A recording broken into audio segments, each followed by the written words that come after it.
Voilà, je propose de démarrer. Donc un tout grand merci tout d'abord d'avoir accepté notre invitation chez Caféine Club. Et aujourd'hui, donc c'est l'IMO Club qui est mis en avant avec 3 intervenants, donc sur 3 sujets différents. Chacun aura donc droit à 15 minutes de temps de parole et vous pourrez donc évidemment poser vos questions soit via le chat, soit via la main levée qui est en bas de votre écran, donc sur votre droite. Alors, aujourd'hui, nous allons écouter tout d'abord Bruno Belchior. Alors, Bruno, il est Family Officer chez Progentis. Il va nous parler de comment sortir des liquidités de sa société, notamment pour financer un bien immobilier. Alors, en résumé, Bruno est ingénieur commercial de l'école de commerce de Solvay ULB. Du coup, sur l'évolution de carrière, donc il a suivi une formation de private banker. Voilà, je te cède la parole bien volontiers, Bruno. Merci Didier. Bonjour à tous. Je vais charger mes slides.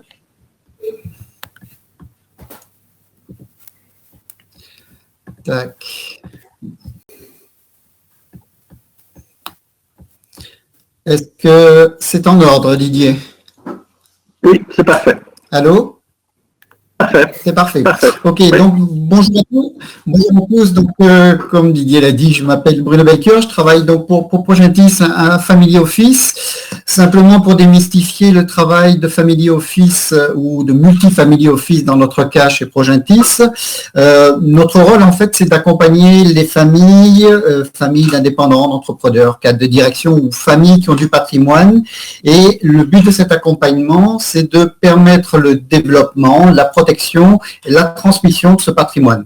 Et bien sûr, dans cette approche, le lien qui est fait, c'est à un moment donné de voir quel est le côté professionnel et quel est le côté privé et d'intégrer aussi la fiscalité dans le raisonnement. Alors aujourd'hui, la présentation que j'ai faite où on va parler de société, des liquidités que j'ai dans ma société par rapport à un bien immobilier, ce que j'ai voulu faire aujourd'hui, c'était plutôt illustrer un axe d'approche patrimoniale dans le cadre d'un projet immobilier. Alors, pour commencer, quand on va aborder la problématique d'un achat immobilier, il y a un certain nombre de réflexions que l'on va devoir se faire. Alors, la première des réflexions, c'est se dire, voilà, je veux acheter un bien immobilier. Fondamentalement, c'est quoi le but principal de mon achat? Est-ce que je veux acheter ma maison familiale? Est-ce que dans cette maison familiale, il y aura une contrepartie? On le voit aujourd'hui avec le confinement, ça joue beaucoup, mais est-ce qu'il y aura une partie qui sera dédiée à mon activité professionnelle? Est-ce que c'est une résidence secondaire? Est-ce que c'est un investissement que je veux faire avec un but de rentabilité?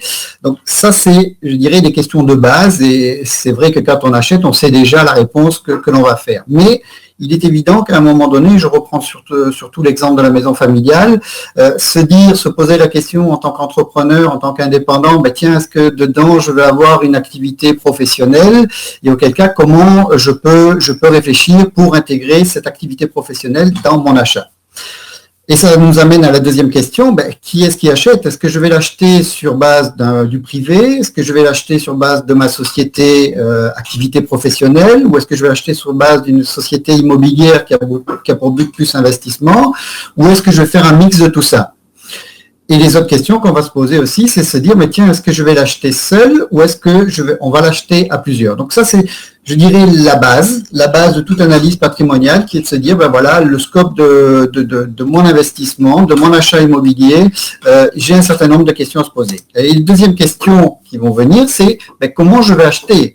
Quelle est la part des fonds propres que je peux apporter dans mon investissement? Par rapport à cette part des fonds propres, quels sont les leviers que je vais utiliser que pour pouvoir financer le solde? Des crédits avec ma banque, crédit type privé, mais est-ce que j'utilise aussi ma société, mon activité professionnelle que pour entrer dans le projet de financement? Ensuite, on le sait, quand on emprunte, on a besoin d'offrir des garanties. Alors, les garanties, il y a les hypothèques, il y a les mandats, mais il y a aussi les cautions qu'on peut demander. Il y a les garanties de type portefeuille qu'on va pouvoir mettre derrière sous forme de crédit lombard, par exemple. Donc, c'est autant de choses qui vont devoir être analysées.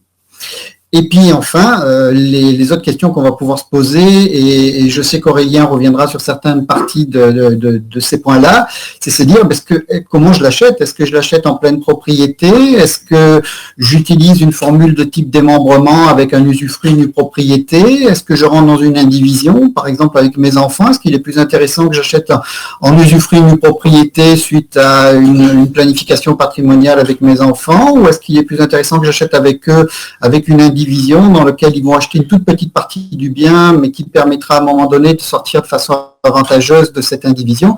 Ça, c'est autant de réflexions qui sont au préalable de tout l'investissement. Alors la deuxième partie, c'est le nerf de la guerre, c'est se dire j'ai besoin de fonds que pour pouvoir financer mon achat immobilier. Et donc aujourd'hui, je voulais mettre un petit exemple sur, tiens, j'ai ma société, comment quelque part ma société va pouvoir m'aider à pouvoir financer mon achat immobilier. Alors, vous savez qu'au niveau fiscal, on a plein de possibilités que pour pouvoir faire de l'optimalisation fiscale. Vous avez ici un certain nombre d'exemples qui est repris dans le chariot, j'appelle ça un peu son marché fiscal.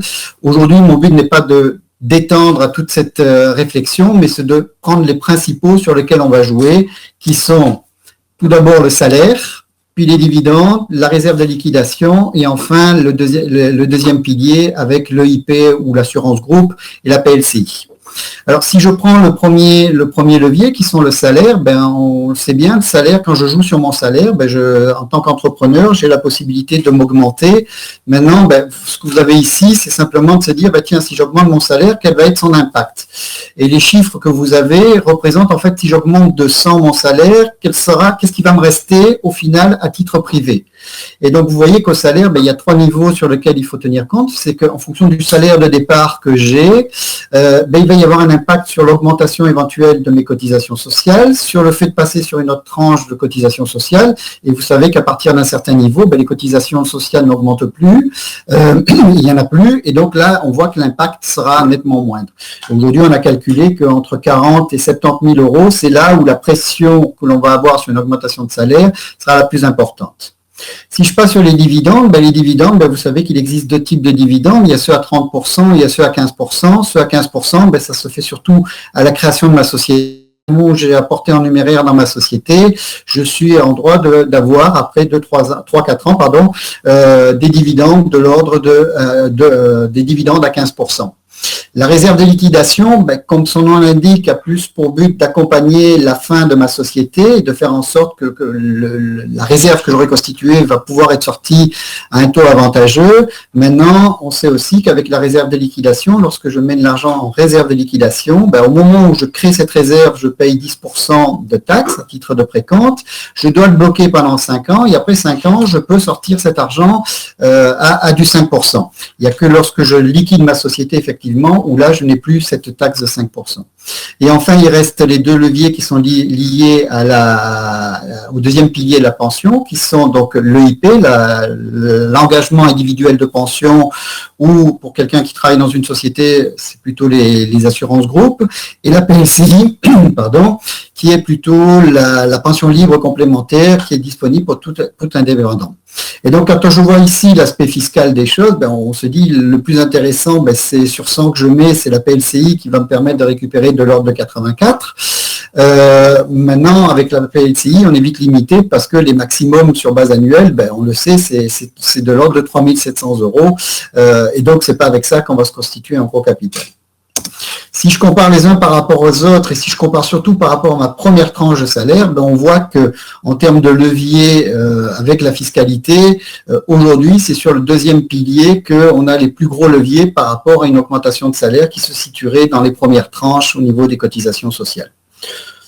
Je ne vais pas plus m'étendre dans cet aspect-là des choses. Ce que je voulais, donc comme je vous l'ai dit, c'était illustrer un impact. Et donc pour ça, on a fait un cas, le cas de Monsieur Delarue, qui est un gérant d'une SCRL, une petite société, qui pour profiter des taux réduits se paye le salaire minimum qui est de l'ordre de 45 000 euros avec des ATN qui sont compris.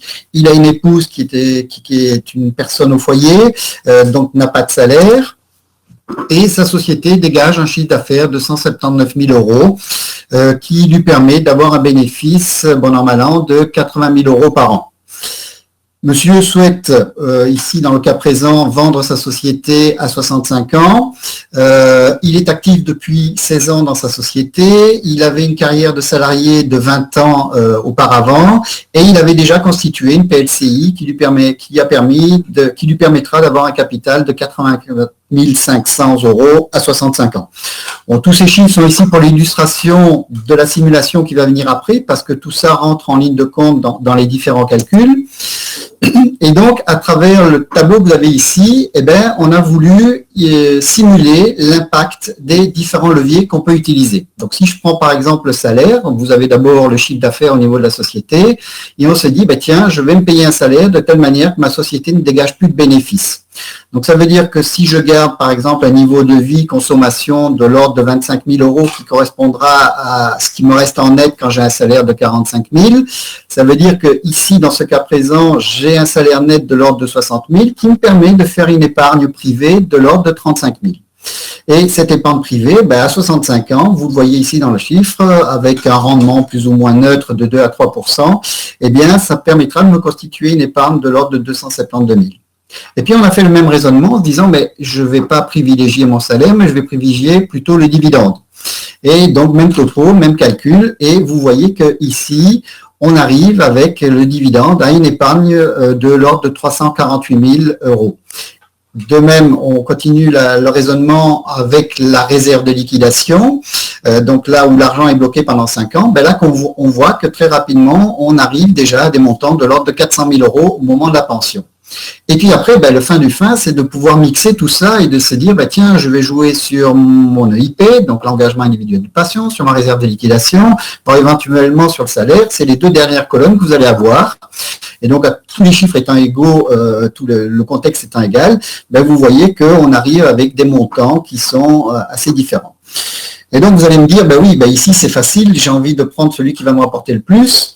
Mais mon raisonnement, et je reviens à ma casquette patrimoniale, est de dire c'est pas forcément le plus gros chiffre qui sera le plus intéressant, ça va être aussi de se poser des questions, mais c'est quoi mes besoins au quotidien par rapport à mon financement, à mon projet immobilier, c'est quoi que je peux remettre à demain, quel niveau de vie je veux garder, donc tout ça doit rentrer dans la balance que pour se dire ben, c'est quoi la meilleure technique que je vais devoir utiliser. Et ça, c'est l'avantage de ce type de simulation, c'est que quelque part, en fonction de ses objectifs, on peut appuyer sur des leviers plus ou moins importants. Et donc, par rapport, pour revenir au principal de notre discussion, et par rapport à l'immobilier, ben, tout ce raisonnement, comment il peut rentrer en ligne de compte? En fait, c'est assez facile. Quand on part de la technique fiscale à l'achat immobilier, eh bien, comme je l'ai dit, si je commence à travailler sur le salaire, ben, quand vous allez dans une banque, la première chose que va vous demander votre banquier, c'est quel est mon salaire? Et une règle assez simple, c'est de dire dans le cas d'un prêt immobilier, on ne va pas pouvoir dépasser plus de 30% de son salaire. Donc, à un moment donné, il peut être intéressant d'augmenter son salaire que pour augmenter sa capacité de remboursement vis-à-vis d'un crédit. Les dividendes, ben, eux, ben, c'est intéressant parce que quelque part, ils peuvent me donner, bon an mal an, de la capacité de remboursement au fur et à mesure que j'accumule des dividendes, mais ils vont me permettre aussi de pouvoir financer mes fonds propres dans le cadre d'un projet que je me réserve dans le futur. La réserve de liquidation, ben, c'est le même topo, si ce n'est que là, on a vraiment la logique des 5 ans qui va jouer. Donc, on va jouer aussi sur sa capacité de remboursement, on va jouer sur son avance, mais par contre, un point qui est intéressant aussi, c'est que la réserve que je me constitue, et très rapidement, on peut avoir des fonds de réserve qui sont assez importants. J'avais fait récemment une simulation par rapport à un médecin qui dégageait de l'ordre de 150 000 € de bénéfices par an. Ben, très rapidement, sa réserve de liquidation atteignait de l'ordre de 5 à 600 000 €, et c'était de l'argent qui, quelque part, allait être bloqué parce que son bénéfice restant assez stable dans le temps, eh bien, il avait un matelas comme ça de 5 à 600 000 € après 5 ans, parce que ce qui rentrait ressortait directement. Et donc, ça, c'était intéressant parce qu'il y avait l'argent qui était là, et quelque part, ben, ça peut servir aussi de garantie par rapport à un financement que je pourrais demander dans le cadre de mon achat immobilier. Les EIP et les PLCI, ben, on les utilise bien souvent pour faire des remboursements à terme. Donc, qu'est-ce que ça veut dire un remboursement à terme? C'est simplement de se dire, ben, tiens, je fais mon EIP et à 65 ans, je vais toucher le capital de ma pension. Et en fait, on peut gager cette assurance pour un remboursement à terme d'un crédit. Et donc, ça veut dire que on va jouer sur deux leviers ici. C'est mon entreprise, à travers mon entreprise, que je me crée le capital qui va rembourser le crédit que j'ai fait. Mais en plus, que je vais rembourser, étant uniquement de l'intérêt, veut dire que ma capacité de remboursement pendant toute la durée du crédit sera moindre parce que je n'ai pas de capital à rembourser et que je me le crée à travers mon EIP. Donc ça, c'est un des premiers leviers. Le deuxième levier aussi, c'est que ce que l'on sait, c'est qu'à travers le deuxième pilier, je peux demander, en fonction des produits que j'ai choisis, je peux demander une avance qui peut aller jusqu'à 60% de la réserve que j'ai créée. Donc aujourd'hui, je peux avoir du cash directement pour un achat jusqu'à 60%. Et bien sûr, si je suis avec ma société, je peux me dire, mais tiens, je vais l'acheter avec ma société. Et là, directement, si j'achète avec ma société, je sais que je vais pouvoir me créer des charges au sein de ma société, je vais pouvoir me créer des amortissements. Le corollaire, c'est qu'au moment où je revendrai ce bien, on sait qu'on va tomber sous le joug de la taxe sur la plus-value. Et donc là, ce sont des raisonnements et aussi des analyses qu'il va falloir faire. Je ne vais pas rentrer plus en détail par rapport à ça parce que je sais que Gaëtan va en parler par après.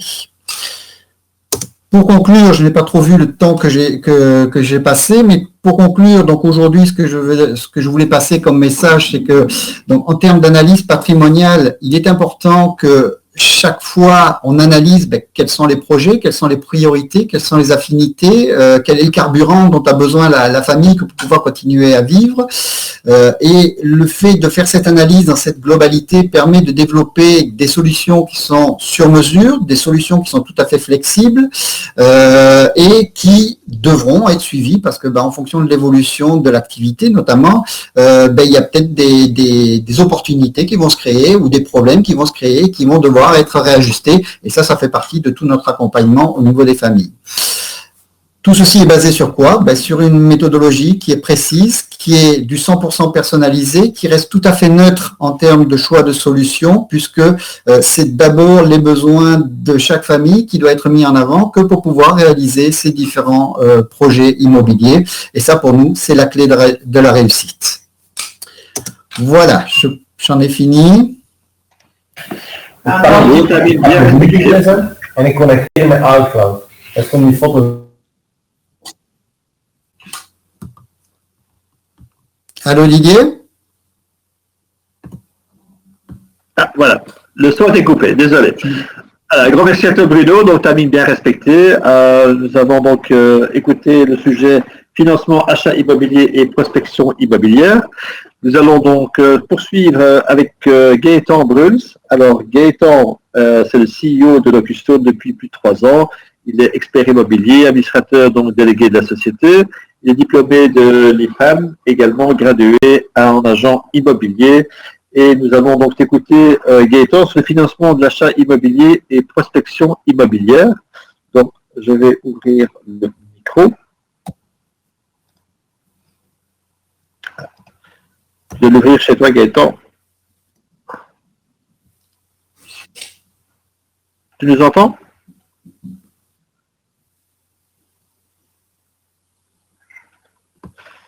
Alors, on va désactiver tous les sons. Didier. Voilà, ça arrive. Voilà. Gaëtan, t'écoutons. Bonjour à tous. Comme l'a dit très bien Didier, donc ici je suis le fondateur de Locustone. Locustone propose un accompagnement pour l'achat, la recherche et l'achat de biens d'investissement immobilier pour tout un chacun. Je vais reprendre ma présentation, ce sera plus facile. Check. Voilà, alors, ici je vais vraiment m'attarder sur la prospection immobilière, donc quel type de bien choisir dans son investissement. Donc on avait avec Bruno les différents types de financement. Et alors, voilà, on parle beaucoup de la rentabilité immobilière qui est intéressante, mais comment correctement calculer cette rentabilité et savoir exactement ce que va nous rapporter l'immeuble acquis. Alors, pour commencer, pourquoi investir dans l'immobilier? Ça vous Je pense que vous le savez un petit peu tous, l'immobilier est très connu et on sait tous que le Belge a une brique dans le ventre. Une des premières raisons, c'est que face au carnet d'épargne qui ne rapporte plus rien, l'immobilier a une très belle image en termes d'investissement. Par rapport à tout ce qui est investissement en actions, on sait que le marché des actions est très volatile par rapport à un marché immobilier qui en Belgique est très stable. On l'a bien vu avec la crise de 2008 où il y a eu très peu d'impact sur le marché immobilier belge. Pour le moment, je dis bien pour le moment, on n'a pas encore d'impact de la crise actuelle sur le marché immobilier. Au contraire, on a plutôt une hausse des prix qui se présente un petit peu partout. Pour un petit peu faire la parenthèse sur la crise actuelle, il faut savoir qu'aujourd'hui, on se rend compte qu'il y a beaucoup plus de demandes que d'offres sur le marché, ce qui fait une pression assez forte sur les prix, d'où les prix à la hausse actuellement. On devrait avoir une correction ici avec le printemps et l'été qui arrivent, en sachant que ça va vraiment aussi dépendre de la campagne de vaccination et de la confiance des Belges dans l'avenir, ce qui est toujours fort lié. Alors, il y a aussi le souhait d'un complément de revenus avec l'immobilier. C'est un des seuls investissements qui permet d'avoir une rente via la location, ce qui est toujours intéressant dans pas mal de profils d'investisseurs. Et alors, la recherche d'une plus-value immobilière, on sait qu'en termes de placement, l'immobilier est très stable et on sait que le bien va prendre une certaine valeur sur le long terme.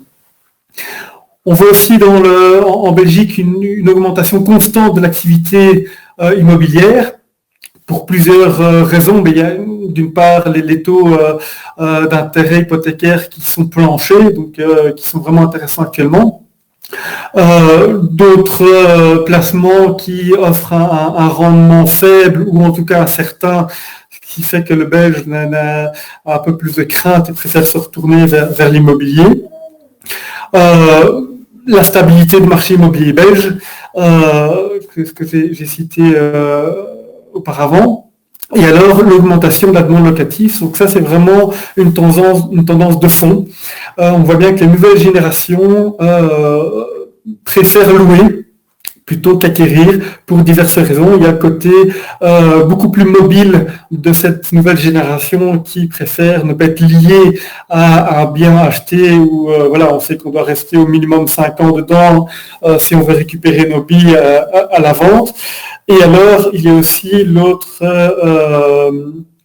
impact, c'est l'octroi de crédit hypothécaire qui devient de plus en plus compliqué pour toute une frange de la population.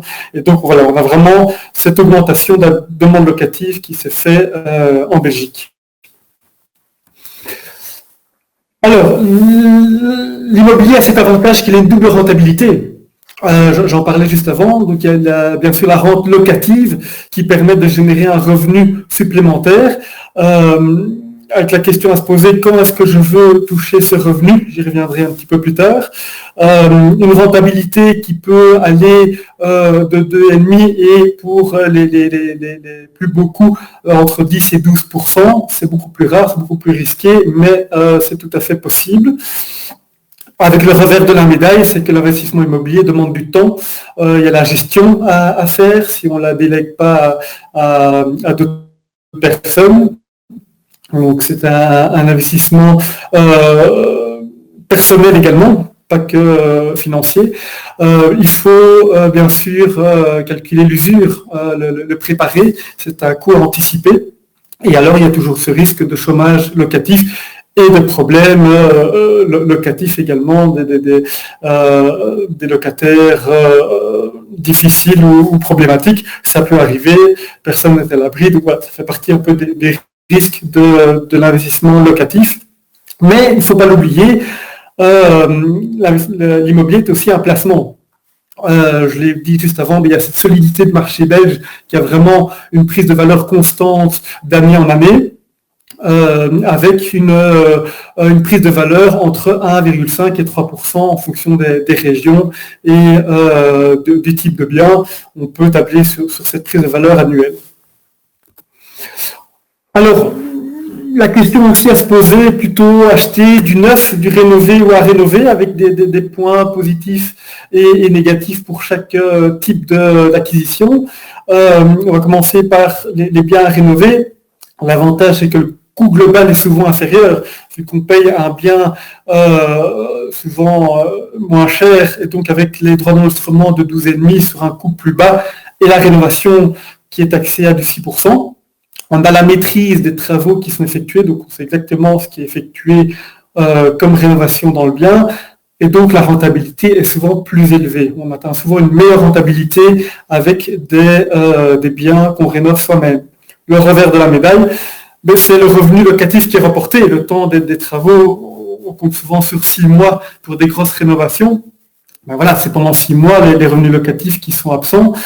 Et alors tout le stress, les retards et les complications qui sont dues à la rénovation, c'est toujours un risque à prendre en compte.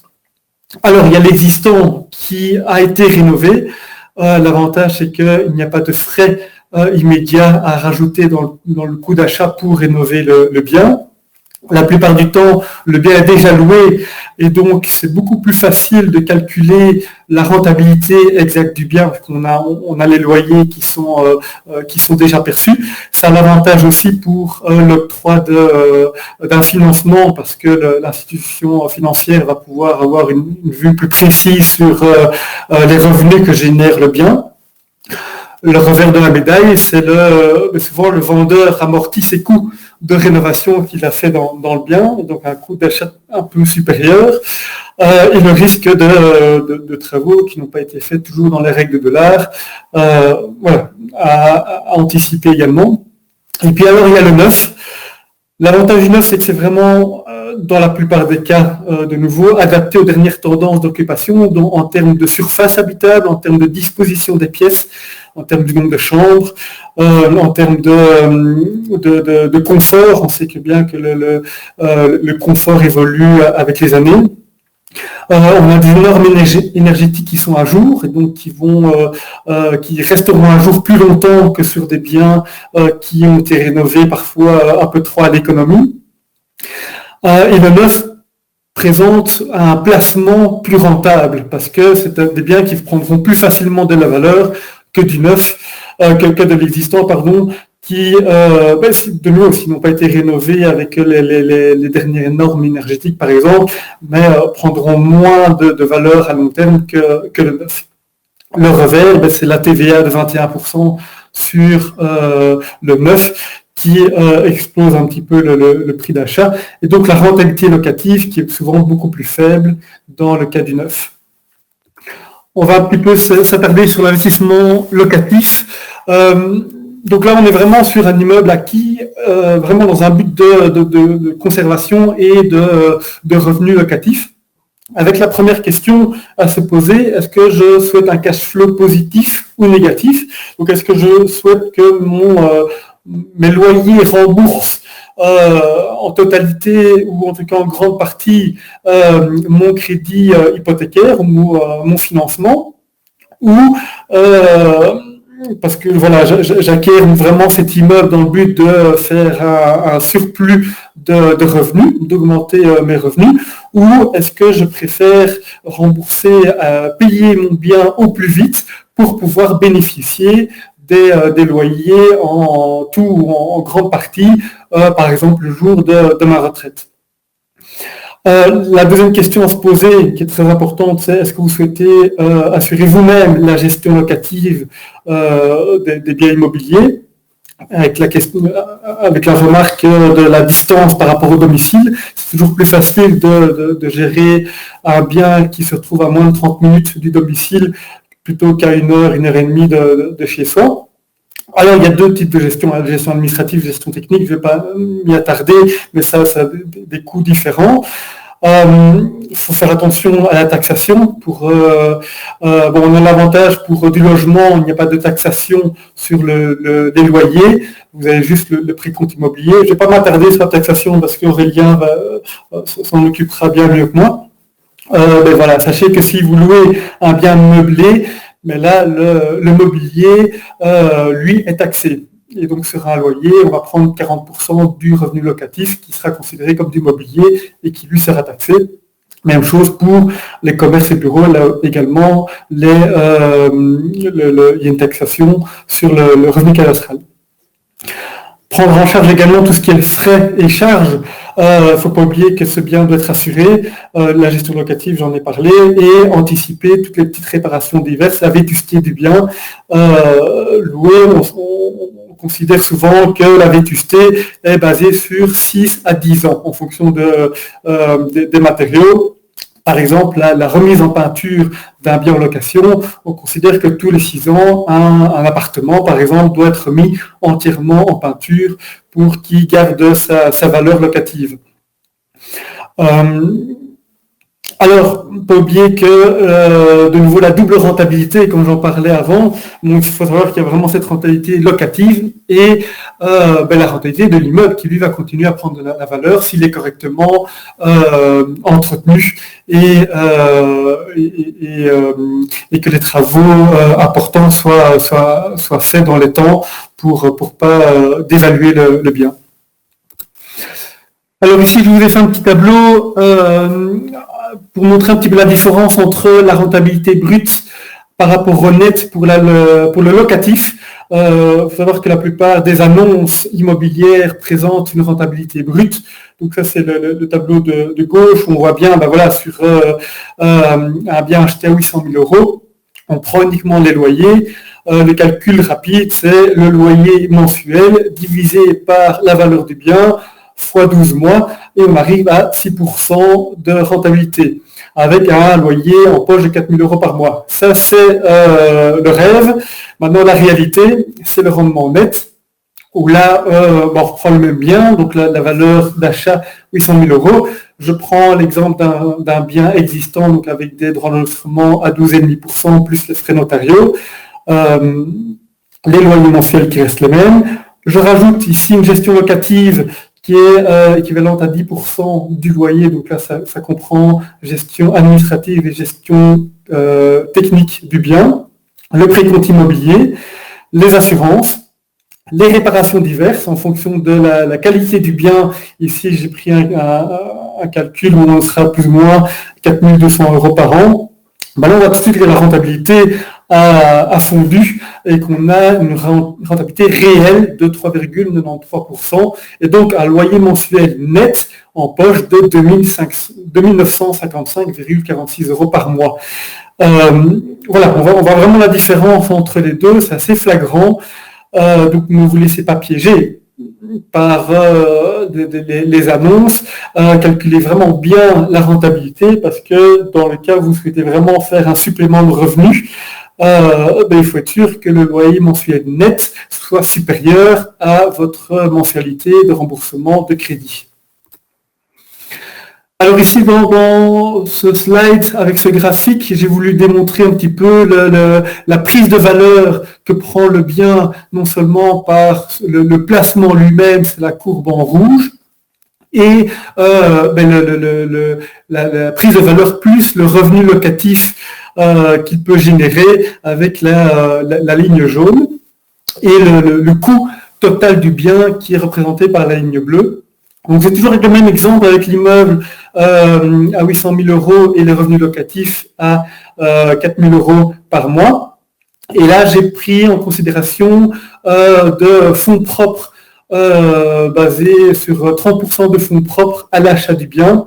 Et donc, on voit bien avec une prise de valeur qui est égale à 1,5% annuel. On considère que la valeur du bien a des chances, beaucoup de chances que dans 10 ans, il valent environ 915 000 €. La plus-value poche, donc basée sur les fonds propres, donc avec les loyers plus la plus-value du bien, vous vous retrouvez avec 341 384,5 € en poche, et donc une rentabilité nette totale de 5,43% net sur le bien, donc la rentabilité locative et la rentabilité de placement. Et donc une rentabilité annuelle nette calculée qui est équivalent à 6 638,45 €. Alors l'autre possibilité d'investissement, c'est l'achat-revente.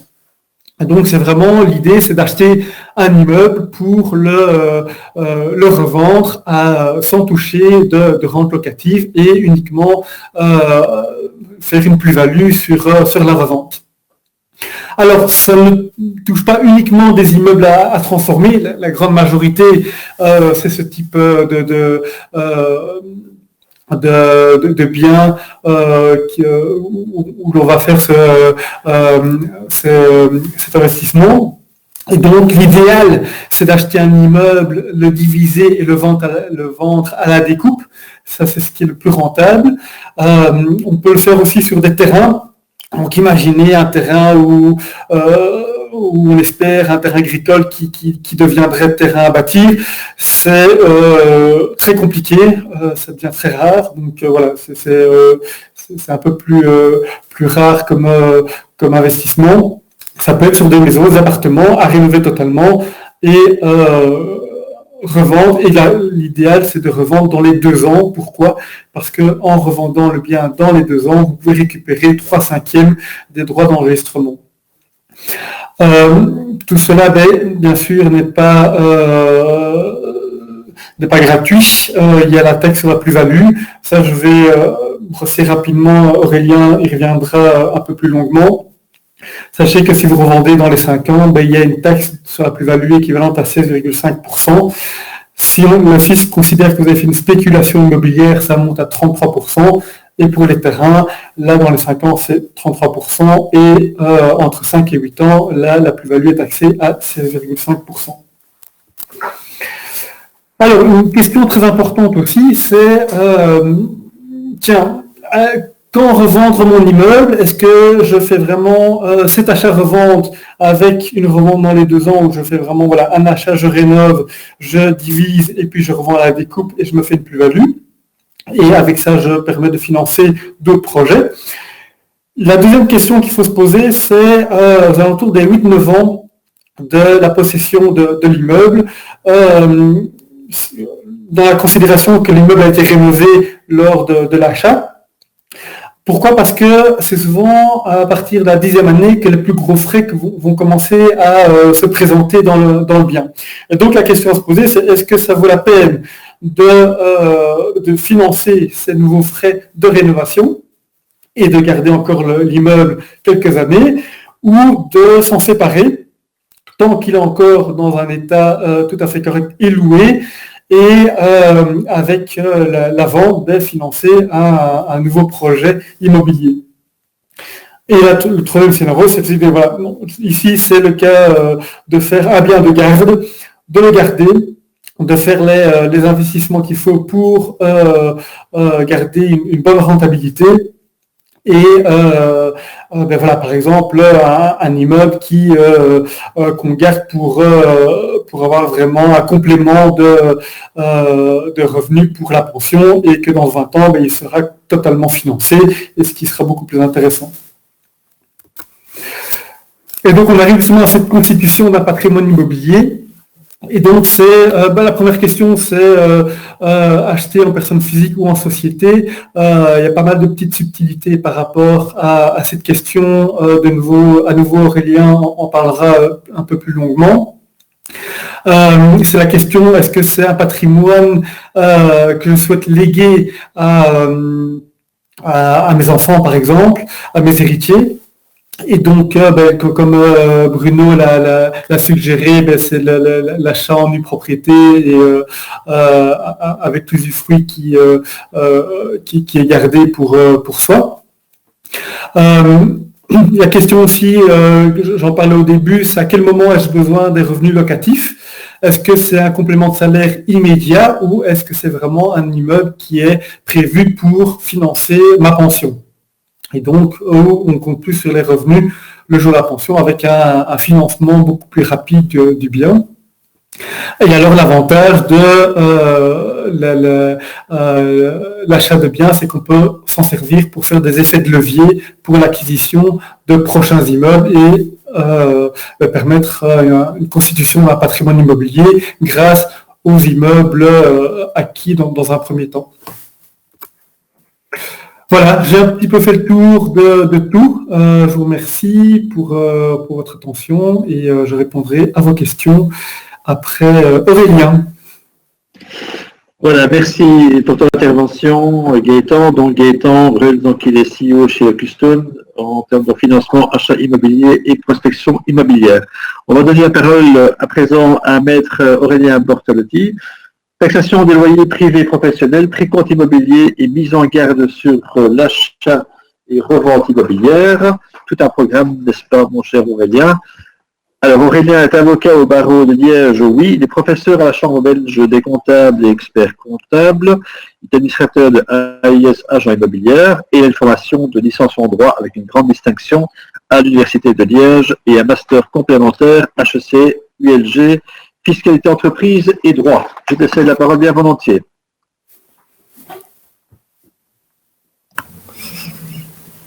Voilà, bonjour à tous. Alors l'avantage de laisser parler l'avocat en dernier, c'est toujours agréable, donc c'est pour vous dire que je vais pouvoir dépasser largement mon temps de parole, dont je blague bien entendu. Il faudra encore que je puisse partager mon écran puisque je vois que il veut plus. C'est pas grave. Je sais pas comment il ne le veut pas. C'est bizarre. C'est un peu embêtant si je ne parviens pas à partager mon écran. Donc je vais peut-être éventuellement, Aurélien, te déconnecter, te reconnecter, c'est peut-être un petit problème technique.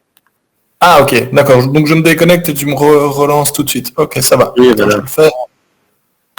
Voilà, si entre-temps vous avez déjà des questions à poser, notamment pour les deux premiers intervenants, n'hésitez pas, donc il y a la possibilité via la discussion sur votre droite de chatter, ou alors également de poser vos questions via la main levée, donc après l'intervention de Maître Aurélien Bortolotti, qui nous reviendra, je crois, d'ici une petite minute au niveau du confort de la présentation. Il me semble que ce sera plus intéressant également pour vous tous. Alors, un peu de patience.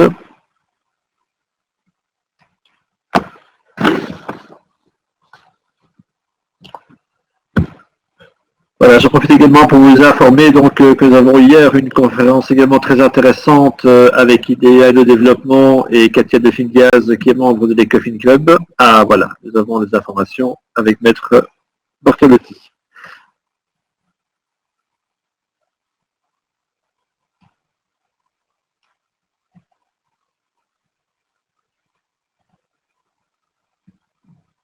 Professionnel avec l'influence du précompte immobilier.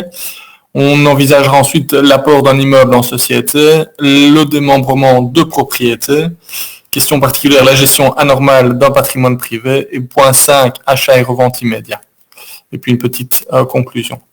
Alors, pour être pratique, puisque je dis toujours à mes étudiants, c'est bien le droit, c'est bien beau, mais l'objectif, ce que vous souhaitez, vos clients, c'est de comprendre ce que vous leur expliquez et les règles juridiques. Donc ici, moi, j'ai pris un exemple assez simple. Donc, monsieur et madame sont propriétaires d'une maison à Bruxelles qu'ils occupent, c'est leur maison d'habitation, d'une seconde maison location, soit qu'ils le louent, soit c'est la seconde résidence à Anvers, et d'un plateau de bureau à Charleroi. L'idée était effectivement de voir un peu la notion de précompte immobilier dans les trois régions. Alors, pour l'immeuble situé à Bruxelles, je vous rappelle que le précompte immobilier, c'est dorénavant un impôt régional qui est géré par toutes les régions.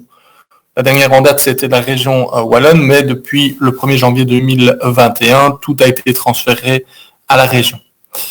Donc, j'ai pris pour des raisons de facilité un revenu cadastral de 1 000 €.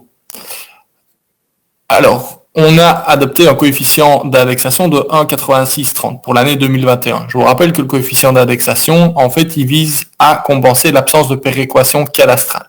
Je vous rappelle, on a fait une péréquation cadastrale en 1975 qui est entrée en vigueur en 1980. On devait faire la péréquation cadastrale en 1985 pour qu'elle rentre en vigueur en 1990. Force est de constater que ça a pris tellement de temps, d'énergie, qu'on s'est dit qu'on n'allait pas la refaire. Et donc, on a adopté un coefficient d'indexation qui est indexé chaque année.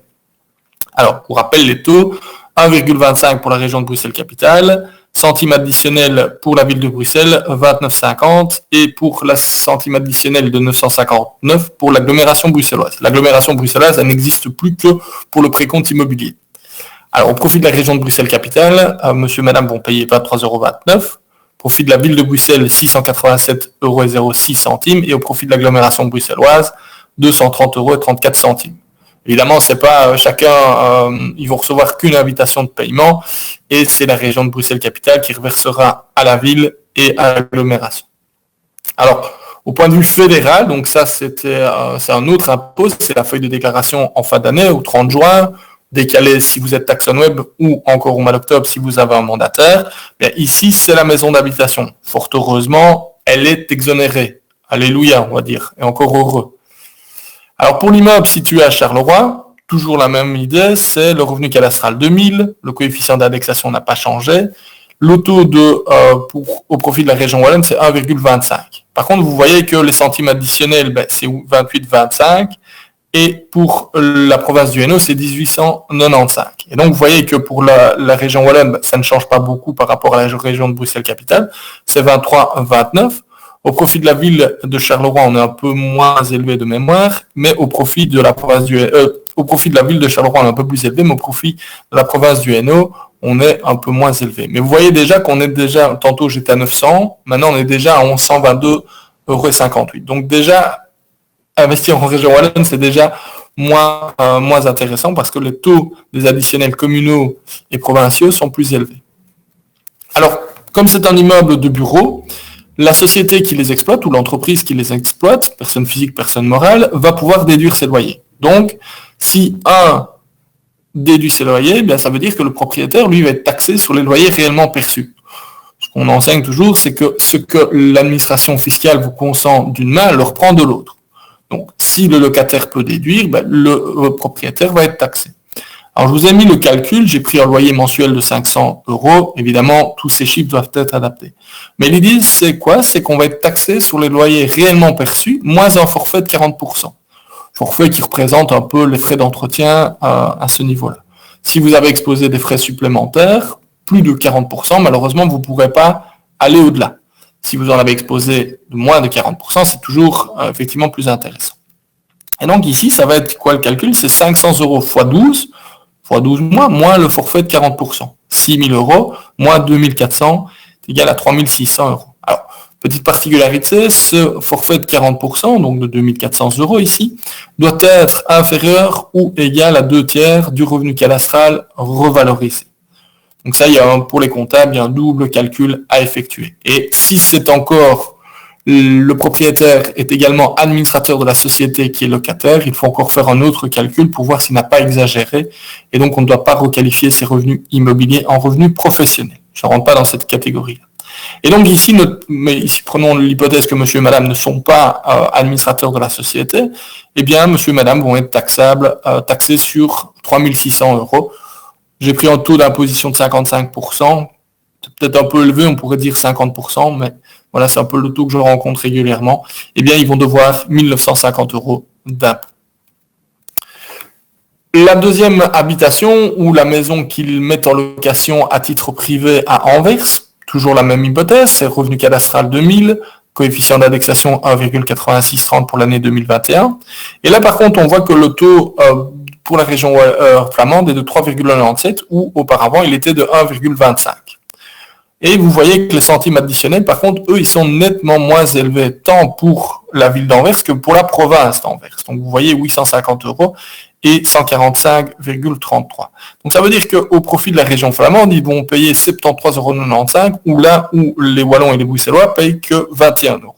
Mais au profit de la ville d'Anvers, ils vont payer 628, et surtout au profit de la province d'Anvers, ils ne vont payer que 107 €.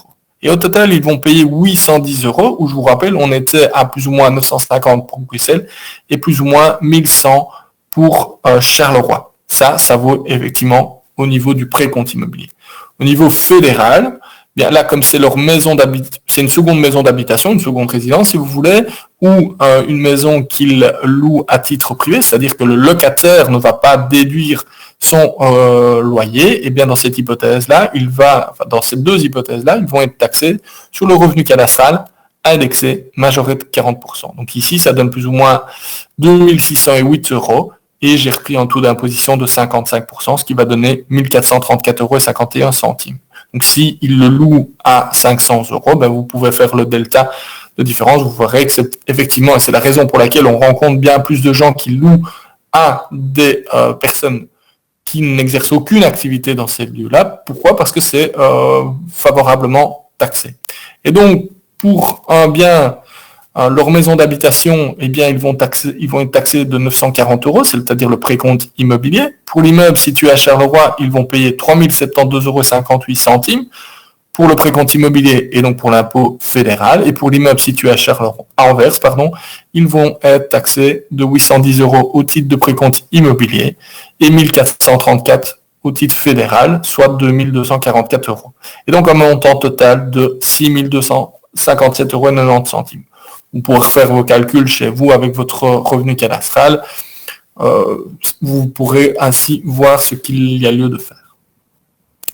Alors, j'entends souvent des gens, et là je vais un peu m'écarter des slides et je vais un peu vous expliquer les slides par des exemples pratiques. Pas mal de gens disent, bah oui, écoutez, moi je vais faire une société, c'est faiblement taxé. Effectivement, l'impôt des sociétés, c'est 20% pour les petites sociétés ou les sociétés qui font moins de 100 000 € de chiffre d'affaires. Et pour les grosses sociétés, c'est 25%, ou si on dépasse le chiffre d'affaires de 100 000 €, c'est 25%. Et donc, pas mal de gens trouvent que c'est plus intéressant de faire une constitution d'une société et de faire rapport des biens. Oui, mais attention. Attention, parce que la première question que je pose, c'est qu'est-ce que vous apportez à la société? Oh, bah, c'est mes appartements. Alors là, déjà, ça commence très mal. Pourquoi? Parce qu'en fait, les appartements, il ne faut jamais les apporter en société. Pourquoi? Parce que le code des droits d'enregistrement dans les 3 régions prévoit que dans cette hypothèse-là, vous avez un taux de 12,5%. Donc, si vous avez des garages, si vous avez des bureaux qui ne peuvent pas servir d'habitation, ça, pas de problème. Vous n'aurez pas de droit d'enregistrement. En tout cas, le droit d'enregistrement est fixé à 0%. Donc, c'est fort intéressant. Mais si c'est pour mettre des habitations, il faut prendre en considération ce calcul de 12,5%. Alors, récemment, j'ai été consulté par une personne qui avait des salles de mariage. Enfin, récemment, c'était il y a un peu de 2 ans, malheureusement. Et elle faisait apport elle voulait faire rapport à la société. Alors de ces salles de mariage, effectivement, c'est pas réservé à l'habitation. Sauf que à côté de la salle de mariage, il y avait le gîte qu'elle mettait à la disposition des jeunes mariés pour éviter qu'ils ne reprennent la route. Eh bien, on a dû discuter avec le fonctionnaire d'administration fiscale parce que là, la loi prévoit que si vous avez une partie de l'habitation, eh bien là, le droit d'enregistrement est dû, donc 12,5%.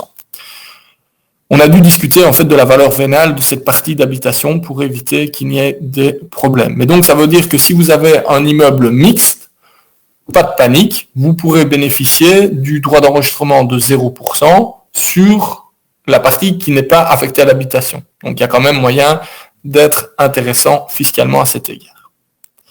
Alors démembrement de propriété, je viens d'en faire un. Attention, attendez parce que la loi vient d'être complètement réformée et elle n'entrera en vigueur qu'en 1er septembre 2021. Et donc moi j'ai dit à mon client, on va attendre le 1er septembre 2021. Et donc on a fait lancer toutes les démarches, on est chez le notaire et l'acte sera passé le 2 septembre. Pourquoi? Parce que on a réformé toute une série de choses qui sont civilement plus intéressants. Alors moi je viens de faire un montage superficie, donc c'est un terrain nu. Mon client est propriétaire du terrain nu, sa société veut être le superficiaire. Auparavant, ça devait être un contrat de minimum 27 ans à 99 ans. Fort heureusement, on a modifié tout ça. Ça peut être de 15 ans à 50 ans. De sorte que on a aligné, il lui restait 22 ans ou 23 ans pour arriver à sa pension. Donc on a aligné sur la période de pension. Donc attention, attendez.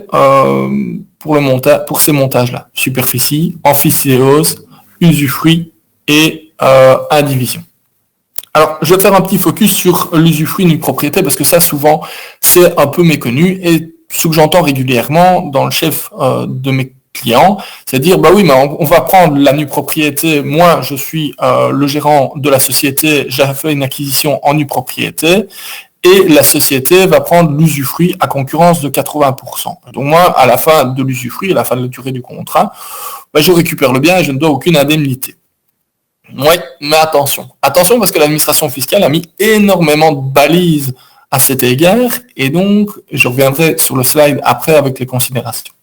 Alors, il y a cette hypothèse-là, mais il y a aussi l'acquisition de la nue propriété par les parents et l'usufruit par les enfants dans un intérêt successoral. Mais je ne m'entends pas là-dessus parce que on pourrait faire tout un colloque d'une demi-journée à cet égard. Alors, les constructions usufruit, il y a quand même, et ça je reprends Pierre-François Coppens qui avait fait un résumé qui est disponible sur LinkedIn, vous le verrez, il est vraiment très bien fait, et ce sont les 12 travaux d'Hercule. Il dit ceci, il met en garde, il faut veiller à une valorisation économique du droit d'usufruit. Comme je vous ai dit, moi j'ai plus souvent des clients qui me disent c'est 80-20, ouais, non. En fait, il y a une règle fiscale qui a été établie par l'administration fiscale qui est suivie par les cours et tribunaux. Généralement, on arrive plus souvent à une valorisation 65-35. La valorisation 80-20, c'est vraiment quand c'est du neuf. C'est vraiment un appartement neuf qu'on rencontre. Alors, question de l'affectation de l'immeuble dans la société. Est-ce que c'est vraiment utile parce que vous avez l'usufruit, il est amortissable dans le chef de la société? Est-ce que l'administration fiscale ne va pas remettre en cause votre acquisition usufruit nue propriété? Est-ce que c'est utile pour la société? Est-ce que la société a vraiment besoin d'acheter un immeuble? Oui, non, il va falloir le justifier. Cette histoire d'intérêt de la rémunération, c'est surtout dans le chef de l'administrateur, et je vais y revenir après. Donc, apporter à l'administration la preuve qu'une structure usufruit est profitable à la société, ça revient un peu la même que la 2. S'engager à respecter une durée d'usufruit de 20 ans minimum. Je vous avoue très honnêtement que je ne comprends pas très bien cette règle, mais c'est vrai que c'est une règle qui est imposée par l'administration fiscale. Je ne comprends pas pourquoi on ne pourrait pas adopter 15 ans. Maintenant, moi, je conseille toujours à mes clients de faire 20 ans. Ne pas tomber sur le coup de la mesure anti-abus, mais ça, c'est un grand classique, mais c'est pour toutes les dispositions fiscales. Respecter scrupuleusement les stipulations du Code civil relatives aux travaux ou améliorations, c'est-à-dire que les travaux que votre société va faire, vous devrez l'indemniser à la fin du contrat. Éviter les risques d'une taxation en tant qu'avantage de toute nature ou avantage anormal. Ça, c'est très important. C'est de dire, à la fin du contrat, moi, je suis le nu propriétaire, je suis l'administrateur de la société, je vais récupérer un immeuble qui est libre de toute charge, dans lequel, en fait, la société aura fait tous les travaux. Et donc, je récupère pour rien. C'est autorisé. Civilement, vous pouvez le faire. Fiscalement, c'est pas du tout une bonne idée. Vous avez plutôt intérêt à fixer une indemnisation due par l'administrateur à la société. De sorte que ainsi, vous éviterez un avantage de toute nature sur lequel vous, personne physique, vous seriez taxé, ou un avantage anormal ou bénévole dans le chef de la société. Et donc, du coup, fiscalement, il vaut peut-être mieux prévoir une indemnisation peut-être inférieure à ce qu'on pourrait y envisager, mais qui vous évitera tout problème fiscaux. De sorte que, après, ça revient à votre société, et vous liquidez votre société, et puis vous récupérez vos sommes, évidemment, moyennant le paiement d'un boni de liquidation à 30%. Convaincre son notaire, parfois réticent à ce type de montage, moi je dirais plutôt, ça va, les notaires qui suivent la matière ne sont pas, connaissent et savent faire ce genre de montage, se préparer à un contrôle fiscal toujours possible, ça c'est sûr. Il faut se préparer au contrôle fiscal, et alors ce sera bien souvent le contrôleur à convaincre. Pourquoi? Parce qu'en fait, le problème du contrôle fiscal, c'est que les examens du seller vous permettent d'avoir pas mal de gens qui n'ont pas fait droit ou économie. Et donc, du coup, moi, un jour, j'ai plaidé contre une fille qui avait fait géographie. Alors, expliquer un usufruit nue propriété à une fille qui a fait géographie, elle se débrouillait très bien, certes, mais je crois qu'elle n'a pas compris ce qu'elle expliquait. Donc, il faut faire attention. S'arranger pour que l'usufruit ne s'interrompe pas avant terme, ça, évidemment, quand vous vous lancez dans une procédure, eh bien, il faut aller jusqu'au bout. Espérer que la loi fiscale ne change pas, ça, effectivement, ce sont toujours les mêmes problèmes. Alors, requalification d'activité professionnelle. Alors là, quand on avait préparé la conférence, j'ai expliqué un exemple personnel que j'ai vécu, et mes deux comparses de la journée ont bien rigolé. Alors, je vais vous l'expliquer, vous allez le retenir. Un jour, je crois que ça doit être une des premières fois où j'ai jamais autant transpiré devant un fonctionnaire de l'administration fiscale. J'ai déjà chaud, mais je crois que je suis sorti en nage. Je vous l'explique. Mon client avait fait tout ce qu'il fallait pas faire.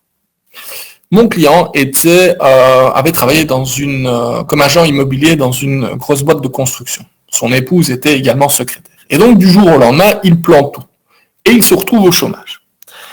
Et ils ont acheté 10 immeubles en 10 ans, avec des emprunts hypothécaires pour chacun des immeubles, qu'ils ont achetés en vente publique, et ils ont fait riff-raff-rouf 2-3 petits travaux, et ils ont mis les locataires immédiatement. Et donc, les locataires, immédiatement, ils empêchent les loyers. Et ça se pose pas de problème pendant des années, des années, des années. Et puis un jour, l'administration fiscale leur retombe dessus. Et je connais le client, et donc, procédure administrative d'abord, donc réclamation administrative, donc je suis invité à aller rencontrer le fonctionnaire et discuter. Et donc, je discute avec le fonctionnaire. Je lui explique qu'on n'est pas encore dans le cadre d'une activité professionnelle, que, d'accord, effectivement, il y a eu de l'emprunt, d'accord, effectivement, il était professionnel immobilier, d'accord, il faisait de la location immédiate, mais je vois bien que je commence à lui dire qu'elle commence à hésiter, le fonctionnaire. Et j'avais dit à monsieur, surtout, vous ne dites rien, parce que c'est monsieur catastrophe. Et vous ne dites rien. Et je n'ai pas été très poli avec lui, je lui ai dit autrement. Vous aurez bien compris l'idée. Et à un moment, la fonctionnaire commence comme ça à réfléchir, etc. Donc là, c'est toujours, quand on n'était pas encore avec des masques, on voyait quand même la gestuelle. Et puis, elle a le malheur de dire, et monsieur, qu'est-ce que vous en pensez, vous, de tout ça? Je lui avais dit, surtout, tu ne dis rien. Et malheureusement, mal lui en a pris, il a quand même voulu le dire. Et donc, il a expliqué qu'il faisait des investissements, que c'était pour de la rentabilité immédiate, et qu'on ne comprenait pas qu'on le taxe. Donc, la fonctionnaire qui était comme ça a commencé à se rire. Moi, j'ai commencé à m'écrouler sous la table, à transpirer à grosses gouttes, et mon client n'avait visiblement pas compris, puisqu'il demande au fonctionnaire, mais pourquoi est-ce que vous rigolez, ou pourquoi est-ce que vous souriez autant? Votre avocat vous explique ça. Et donc, voilà. Alors, avec conséquence dramatique, c'est qu'il était au chômage, donc il perd son droit au chômage, et des cotisations sociales avec effet rétroactif. Donc, intérêt 3%, amende 10%. Donc, tout ce qu'il fallait pas faire, il l'a fait. Donc, c'est-à-dire,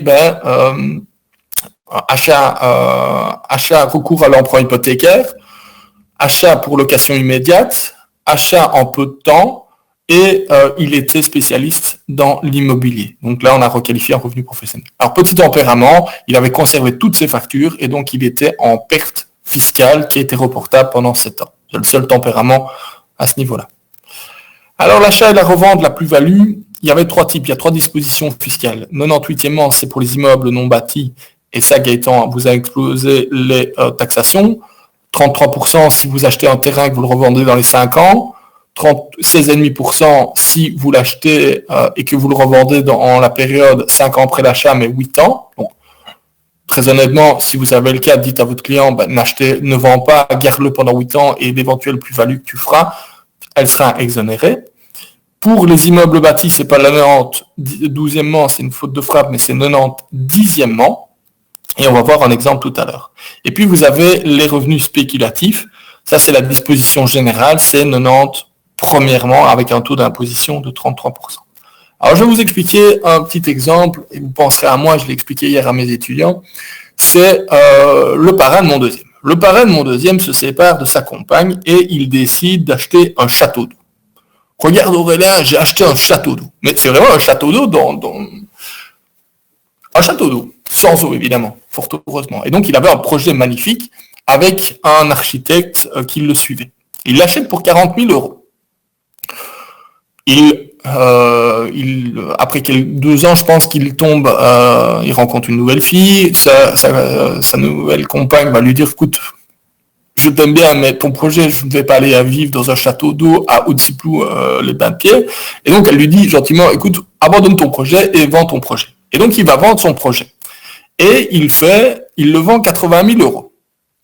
Alors l'administration fiscale lui a dit, voilà, ce sera la plus-value, ce sera 40 000 € et je vous appliquerai un taux d'imposition de 16,5.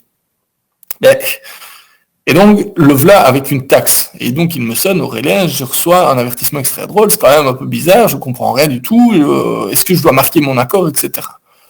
Ouh là là, viens à la maison, on va regarder tout ça. Et donc, je vous ai remis un exemple qui n'est pas cet exemple-là, mais ici, j'ai pris l'hypothèse. Monsieur vend pour 200 000 € et il l'avait acheté pour 100 000 €. Alors, il ne justifie pas de frais d'acquisition ni d'impôt supérieurs au forfait de 25%. Alors ça, c'est, on accepte que vous augmentiez votre prix de vente de 25%. Votre prix d'achat, pardon, de 25%. Donc, ici, le premier terme de la différence, c'est le 200 000 euros. C'est son prix de vente. Le deuxième terme de la différence, c'est son prix d'acquisition, 100 000 euros, plus les frais d'acquisition et d'impôt, le forfait de 25%, donc 125 000 euros. Et puis, on applique ce que vous voulez, si vous souhaitez, un coefficient de vétusté de 5% par année complète.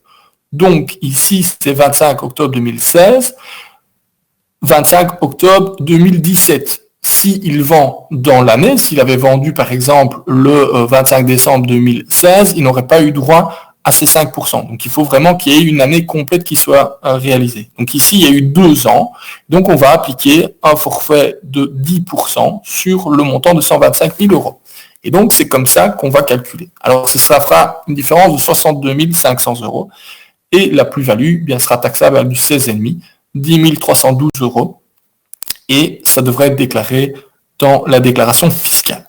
Alors pour la petite histoire, ici justement, le parrain de mon deuxième, il arrivait à une perte, donc une moins-value qui effectivement n'est malheureusement pas déductible, mais en tout cas, il ne devait pas ses sous. Ici, par exemple, pour reprendre un exemple, Gaëtan nous a vu tout à l'heure, si vous savez le conseiller et lui dire, écoute, attends 8 ans avant de faire la vente de ton immeuble, ce serait peut-être intéressant. Alors, dernière petite subtilité, je vous rassure, ça ne concerne pas votre immeuble d'habitation. Avec un petit bémol toutefois, vous achetez votre maison. Mettons, mon épouse n'est pas contente et après 4 mois, elle décide, elle veut s'en aller. Donc, on a acheté 300 000, on vend la maison 350 000, sans entrer dans le détail du calcul, ici, vous allez me dire, oui, la plus-value est de 50 000 euros. Mais c'est votre maison d'habitation, vous n'êtes pas taxé. Bien si, dans la maison d'habitation, vous avez l'intérêt, l'obligation de rester pendant une durée d'1 an à dater du jour où le policier est venu constater que vous habitez bien dans les lieux. Donc, si vous ne vous plaisez pas dans votre habitation et que vous souhaitez la revendre, attention, soit vous la revendez au même prix, soit vous faites vos petits calculs, soit vous attendez 1 an pour la revente et éventuellement faire une plus-value. Alors, conclusion, j'arrête le partage, comme ça on me revoit. Voilà. Conclusion, il y a pas mal d'opérations et de choses à faire et d'envisager. Donc, attention, ne vous jetez pas trop vite sur un montage, un achat direct. Il y a des risques qui sont liés, il y a des opérations à prendre en considération et donc il vaut mieux être conseillé et consulter des professionnels en la matière. Et donc, s'il y a moyen d'optimaliser fiscalement votre opération pour que ce soit intéressant et que vous ayez le mois d'impôt à payer. Voilà. Je vous remercie pour votre attention. Merci à toi Aurélien. Voilà, donc merci à vous trois tout d'abord d'avoir animé ce débat sur des sujets quand même qui sont très techniques et très pointus pour beaucoup d'entre nous.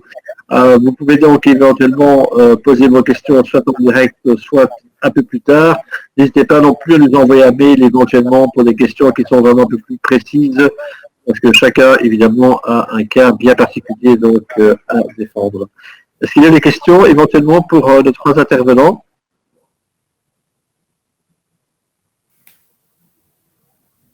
Vous pouvez donc poser la question via la main levée, soit via le chat si vous en avez. Apparemment, tout est très clair. Bon, je tiens à vous remercier pour votre présentation tous les 3. Merci à vous tous d'avoir été avec nous encore aujourd'hui. Nous, on se retrouve un petit peu plus tard, c'est le 20 avril prochain. Et là, nous recevrons donc en direct de New York Grégory Dacko, qui est Chief Economist de chez Oxford Economics, et qui nous parlera donc des 100 premiers jours de Joe Biden, qui a déjà réussi son premier pari, c'est-à-dire déjà vacciner 100 millions de personnes. Et il va le doubler puisque c'est maintenant dans son nouveau programme de 100 jours de Joe Biden. Un tout grand merci à vous 3. Un grand merci à vous tous. À très bientôt. N'hésitez pas à poser vos questions si nécessaire par mail. Vous êtes évidemment toujours les bienvenus chez Coffee Club. À bientôt. Au revoir.